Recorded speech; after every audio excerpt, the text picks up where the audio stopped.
Greetings from the other side of the world. I want to send special greetings to David Perkins, who I understand is with you.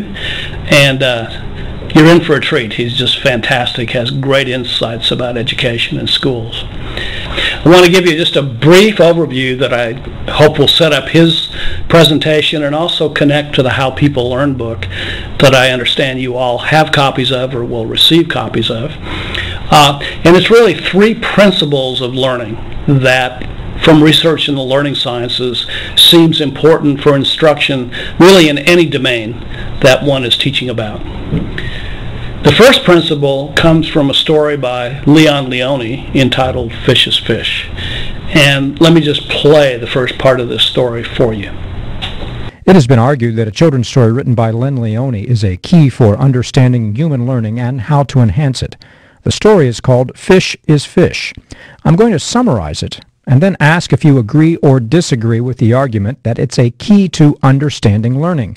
And I will ask you to provide reasons for the answer you give. Here's the essence of Leone's story. A tadpole and a baby fish live in the same pond. They are intensely curious about the world outside their pond, but they are unable to explore since neither of them can get around or even survive outside of the water. They can only imagine what this new world might be like. Eventually, the tadpole grows into a frog and discovers to her delight that she can leave the pond and see for herself what only her imagination could see before. She promises Fish that she will return soon and tell him everything she saw.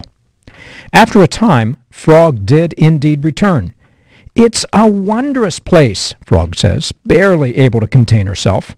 "There are things called birds, and they have wings and beaks, and they can fly. And there are things called cows, and they have 4 feet and udders, and they chew grass. And some of them even have horns. And then there were these things called people, and they have 2 arms and 2 legs, and they walk upright, and they come in all different sizes." Meanwhile, Fish is thinking to himself, "At last I know what the rest of the world is like." And in his mind he pictures a fish bird, only with wings and a beak, and soaring through the air. And then he pictures a fish cow, only with 4 feet, and an udder and horns. And finally he pictures fish people, only in all sizes, and with arms and legs, and walking all around the land. There is more to Leone's story, but this is the part that's relevant to the challenge. What implications do you think it might have for understanding human learning? Or does it have any implications for learning? Please give reasons for the answers you suggest. Okay, well, most people that listen to this story can see pretty clearly its relevance to education. That in fact, the way people interpret things is based on what they know already. And that's actually the first principle that came out of the How People Learn book, is that an effective teacher needs to draw out the pre-existing understandings that students bring with them to the situation. So with respect to the fish, you could see that his interpretations of cows and people and birds really depended on his pre-existing understanding of fish, and that dramatically affected the knowledge that he constructed. In a similar manner, if you start to really look at the preconceptions, pre-understandings that students bring to learning new content in engineering and mathematics and science or whatever, almost always they have certain sets of preconceptions that are based on their experiences with the world that actually need to be addressed directly and made visible. Otherwise, it's very easy for them to think they understood, just like the fish did. And it's also easy for the instructor to fail to realize that there's a mismatch in what he or she tried to help people understand. Well, the second point from the How People Learn book is that if you want to help people learn with understanding, that's a very important way to affect their ability to flexibly adapt to new situations. So let's just imagine, let's extend this Fish is Fish story a little further with apologies to Leon Leone, who didn't put this in his story. But if you look at this picture here, you see the fish suddenly inundated with media. And he's got televisions, and he's even got a computer. And in this case, he can see what a cow actually looks like and a bird actually looks like and so forth. So we might think that the fish is fish problem, this preconceptions problem that he had, is now totally solved and he knows what things look like. But in fact, if you look a little further, just knowing what a cow or other organisms look like isn't sufficient to really understand how they may be different from a fish. And the way this is illustrated in the Leone story is, in fact, the fish is so excited about life outside the pond that it jumps out the pond and then suddenly discovers, one, that it can't breathe, and two, that it can't ambulate. And it's only because of the frog who knocks it back into the pond that the fish is able to live. And so if the fish is really going to understand the differences between fish and land animals, there's a huge body of knowledge that it would have to understand.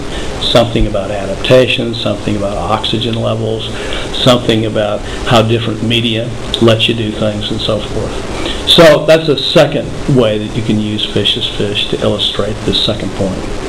Now, the third point that emerges for how people learn is the issue of metacognition, the idea that one of the most important things we need to help people learn is how to self-assess their own learning.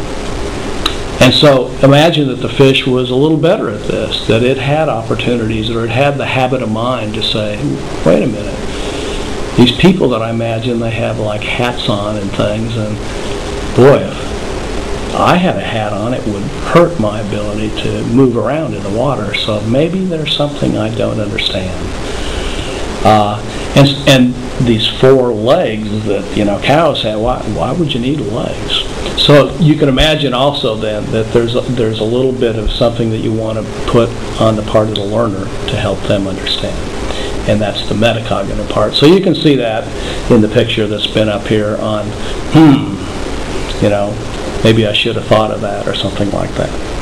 So basically, these three things, these three principles then, are not a bad way to think about how to facilitate learning in any content area. And that's always assume that your learners are coming in with preconceptions.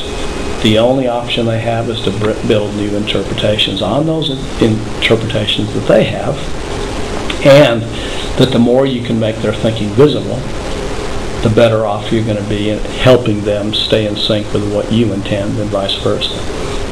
Second, if you're really going to develop the kind of understanding you need for flexible adaptation, you really need to focus on learning with understanding, not simply surface characteristics of things. And often we learn the surface characteristics of formulas or the surface characteristics of theories without really understanding the deeper principles. And when that happens, sometimes it's okay to apply them, but if something really changes, like suddenly we're from water to land, and you don't understand these things, the consequences are pretty dire. And then the third, again, is this emphasis on metacognition. And if you're going to be successful in life, you don't always have a mentor or a frog at whose feet you can sit. You really need to start to evaluate for yourself, ask yourself your own questions. So this is a very important part of helping people learn. So hopefully you can see how people learn, and fish is fish kind of complement one another in